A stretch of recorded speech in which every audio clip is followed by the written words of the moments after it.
brownie. We're gonna talk about these brownies. You're invited to a Halloween party.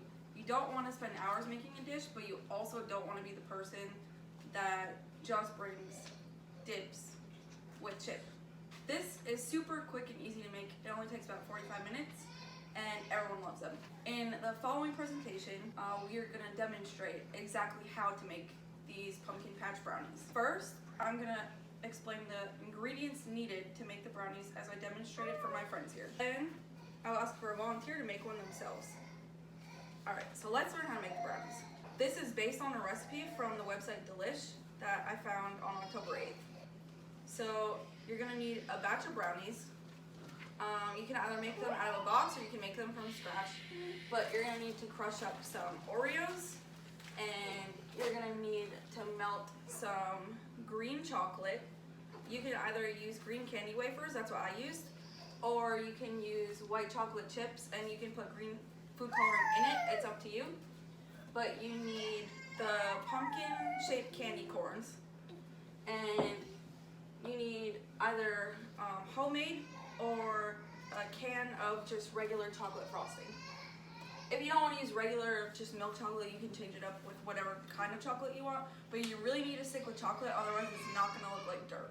If you're using the white chocolate chips, the first thing that you're going to have to do is put them in a bowl and microwave them for 30 seconds with vegetable oil, and you're going to keep mixing them up. They might not be melted all the way. It's okay if they're not. This is really, really important. You don't want to overcook your chocolate chips because you can burn them and you can taste the burntness like while you eat the brownies, and nobody wants burnt chocolate. So microwave them in a 30-second increment, stir them, and then once they're completely melted, add in green food coloring, or if you're using the wafers, just leave it at that. And then you're gonna put them in a Ziploc baggie, and when my friend volunteers to demonstrate, we're gonna snip the corner of the baggie so that it can come out in like the finer stream. After the brownies come out of the oven, you need to let them cool completely before you frost them, because if you don't, then you're gonna melt the frosting. Take the cooled brownies and spread chocolate frosting all over them. Sprinkle them with the crushed Oreos, and then afterwards we're going to pipe green vines with our chocolate, and then we're gonna place the candy corn pumpkins on top to make it look like the pumpkin patch. I just explained how I decorated my pan. I want to see one of you make one. I need a volunteer. I volunteer. Right. Thank you, Jasmine. I need you to stand up. And first, we're gonna start just like how we did before. Oh, dog, I'm sorry. With the brownie, and you need the chocolate frosting over there. Okay. Brownies and chocolate frosting. So now I want you to spread the chocolate frosting all across the brownie.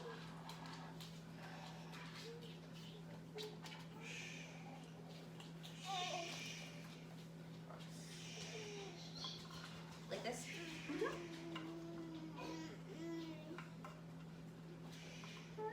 How do you know how much frosting is enough frosting? Use the whole rest of the can. Okay. You're really supposed to use a whole can, but they only had one can of chocolate frosting left, so we improvised. So when you make this at home, use a whole can. I feel like a whole can would be a lot. I feel like a whole can would be so much. I think a half can is perfect. It's because I used a smaller brown can. They're supposed to be in that size can. Gotcha. That still looks like enough. You think so? I think you did a great job. Well, then we'll change up the recipe and use half the can. So more like once you get a nice like coating on it. Like, Mhm. okay.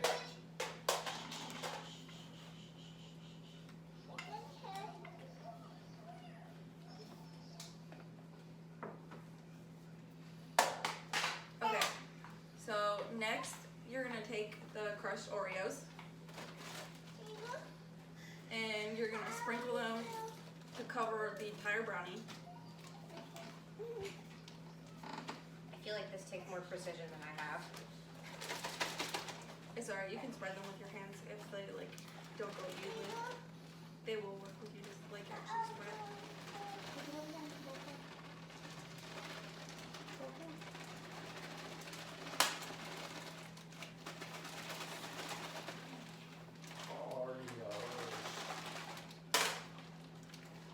What?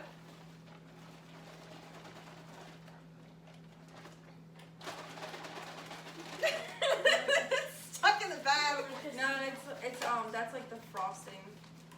That's like It doesn't. Okay, please leave it. It's, Yeah. it's beautiful. I like it. Look, yes.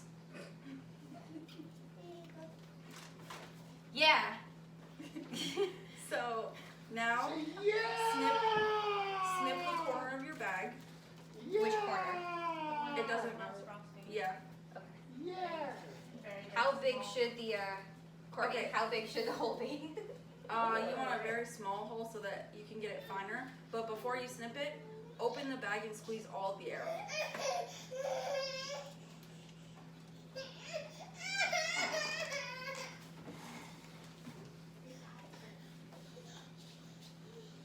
Okay.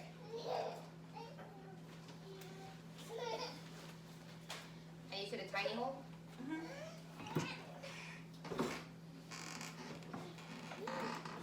Is that too big? I don't think so. It should be fine. Okay. So now you want to pipe on your vines.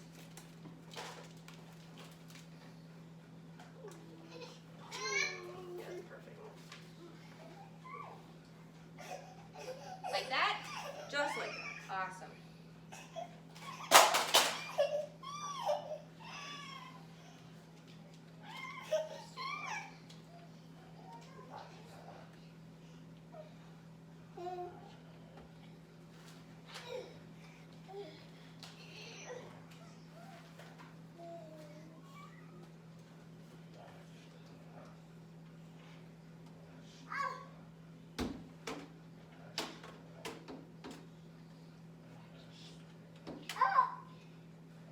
Now we'll do another line.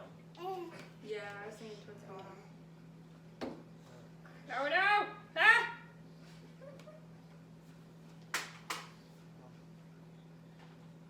Something touched my foot. Perfect. It just grew super long across the table.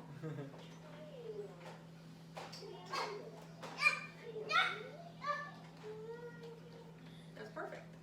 Do you want to show it? Yeah. Good job. We made vines. Okay, now the last step that you're going to do is you're going to place your pumpkin candies strategically so that it looks like they're on the vine. I have Just 8, 2, 4, 6. Yep, I do have 8. You are correct.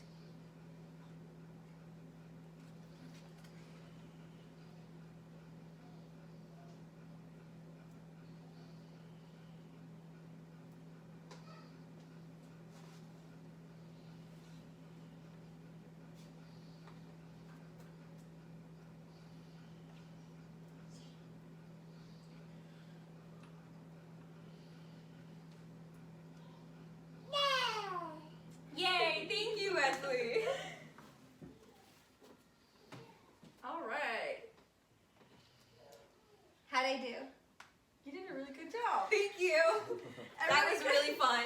Everybody give Jasmine a round of applause. Yay! So, this, as you can see, was super simple to make. Literally took like less than 5 minutes to decorate it.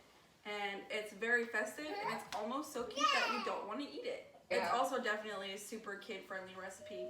Does anybody have any questions? No? Comments? Thank you everyone for watching and happy Halloween. Just remember, it's all a bunch of hocus pocus.